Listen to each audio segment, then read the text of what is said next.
তোমরা ভাবছো তো ব্যাগ গুছিয়ে কোথায় যাচ্ছি? আরে দাঁড়াও দাঁড়াও, সবই জানতে পারবে। তো প্রথমে আমরা রেডি হয়ে গেছি, আর এখানে বাসও চলে এসছে। তো বাসে উঠে পড়েছি, আর বাসে ওঠা মাত্রই আমাদের হাতে ধরিয়ে দিল জলের বোতল, বিস্কিট আর একটা করে মিষ্টির প্যাকেট। তো তারপর কিছুটা গিয়ে আমাদের বাসটা দাঁড় করিয়েছিল, কারণ বাসের এসিটা নষ্ট হয়ে গেছিলো, সেটাই ঠিক করানোর জন্য। তো এটা ঠিক করতে করতে অনেকটা সময় লেগে গেছিলো, তো সন্ধ্যা হয়ে গেছিলো প্রায়। তারপর কিছুটা যাওয়ার পর এখানে চা ব্রেকের জন্য সবাই দাঁড়িয়েছিল। তো তারপর আবার রওনা দিয়ে দিলাম আমরা।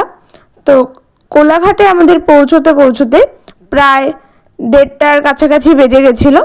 তো তারপর সেখানে গিয়ে আমাদের রাতের খাবারের জন্য সব কিছু নামিয়ে রান্নাবান্না শুরু করে দিয়েছিল। আর এখানে দেখো 1:45 বেজে গেছে। তো তারপর আমরা খেতে বসেছি। তো খাওয়া দাওয়া করে আবার বাসে উঠে পড়েছিলাম। তো এরপরে কি করছি না করছি সেটা আসছে নেক্সট পার্টে। তো আজকের মতো এখানেই ভিডিওটা এন্ড করছি, বাই।